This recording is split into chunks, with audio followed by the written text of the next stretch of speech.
कभी कभी पहाड़ बुलाते नहीं, खींच लेते हैं, और जो लौट के आते हैं वो पहले जैसे नहीं रहते।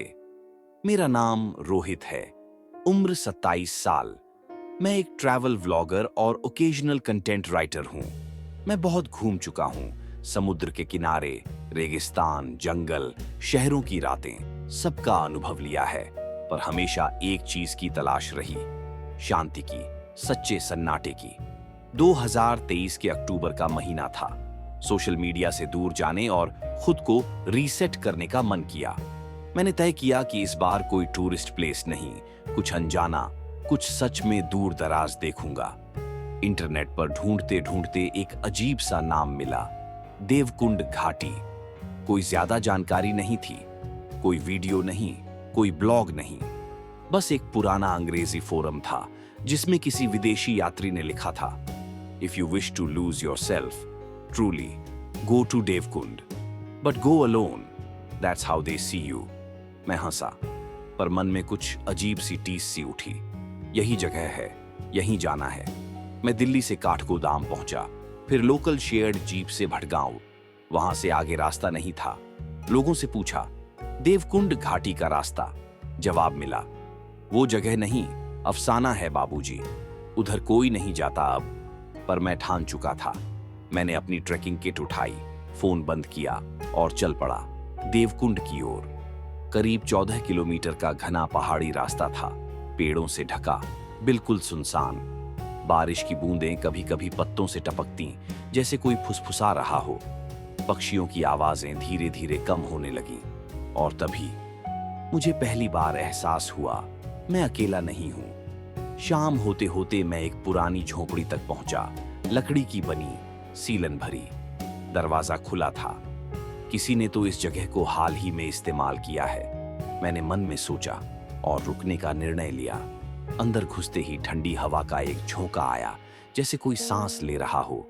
दीवार पर एक लटकी हुई रस्सी थी, उस पर लिखा था लाल स्याही से, तुम आ ही गए। रात को जब मैं लेटा था, मेरी नींद अचानक खुली। किसी और की सांसों की आवाज आ रही थी, बिल्कुल मेरे पास से। मैंने टॉर्च जलाया, कोई नहीं था।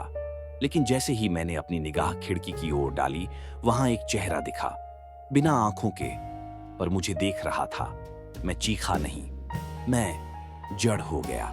और अगले पल वो चेहरा गायब। सुबह उठकर मैंने सोचा हेल्यूसिनेशन रहा होगा। मैं फिर आगे चल पड़ा। कुछ किलोमीटर बाद एक बस्ती सी जगह आई, 3-4 घर, लकड़ी के, धुआं उठता था किसी एक से। एक बूढ़ी औरत दिखी, सफेद धोती में। उसकी आंखें दूधिया सफेद थीं, पर मुझे देख रही थीं। तू पहली बार आया है यहाँ। मैंने सिर हिलाया, फिर वापस भी नहीं जाएगा। मैंने उनसे खाना मांगा। उन्होंने एक छोटी सी कटोरी में कुछ दिया, कुछ कड़वा सा पेय। इसे पी ले। अभी जो दिखा वो तो बस दरवाजा था। मैंने मना कर दिया। वो मुस्कुराईं, पर उस मुस्कुराहट में मानो 100 चीखें बसी थीं। जो भी हो, सूरज डूबने से पहले घाटी पार कर जाना बेटा। रात में रास्ते चलते नहीं, और जो चलता है वो इंसान नहीं होता। जैसे ही मैं घाटी के आखिरी छोर पर पहुंचा, वहां एक टूटा हुआ पुल मिला, जिसके पार कोहरा ही कोहरा।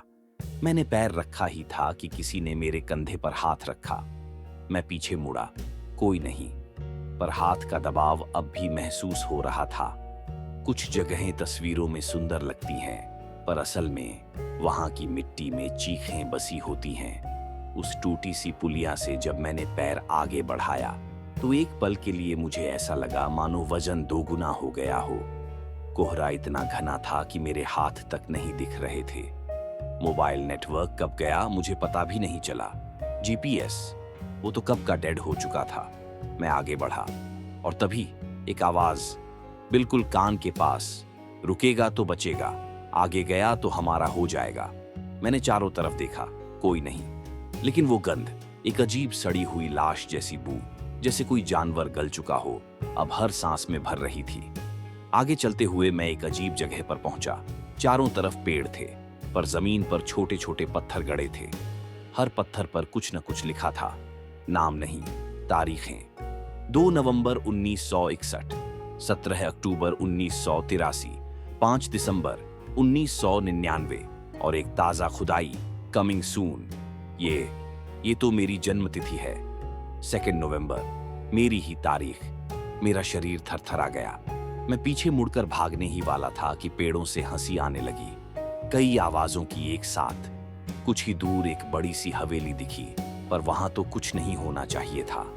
वो हवेली टेढ़ी गिरी गिरी सी थी, जैसे किसी ने जबरदस्ती खड़ा रखा हो। दरवाजा अपने आप खुला।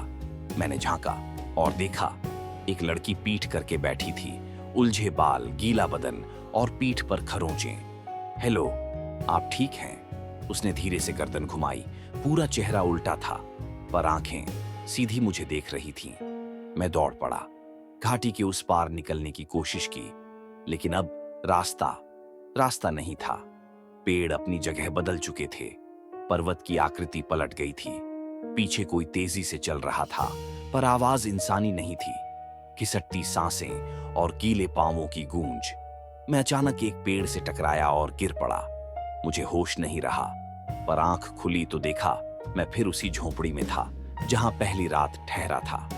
पर अब वहां और भी लोग थे। 3 चेहरे, एक बुजुर्ग, एक जवान और एक बच्चा। तीनों मुझे ही देख रहे थे, बिना पलकें झपकाए। बुजुर्ग बोला, हर 50वें साल कोई ना कोई आता है, पर सिर्फ वो बचता है जो मुंह फेर कर नहीं भागता। तू डर कर भागा, अब तू यहां का है।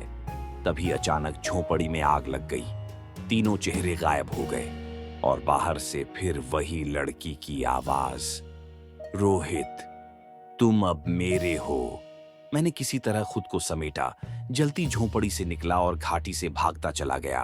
भागता रहा घंटों, जब तक बेहोश नहीं हो गया। आंख खुली तो पाया मैं फिर उसी गांव की सीमा पर पड़ा था जहां वो अंधी औरत मिली थी। एक पहाड़ी आदमी मुझे पानी दे रहा था। उसने कहा, तू उस ओर गया था ना, घाटी के उस पार। तेरा चेहरा बता रहा है कि तू कुछ देख आया है जो नहीं देखना चाहिए था। गांव वालों से पता चला, देवकुंड घाटी 100 साल पहले एक मंदिर और तंत्र स्थल था। वहां के साधुओं ने बाहरी आत्माओं को बांधने की साधना की थी, पर कुछ खुल गया, कुछ जो बांधा नहीं जा सका। अब हर कुछ सालों में वहां कोई ना कोई खींचा चला जाता है, अकेला यात्री, अकेला इंसान।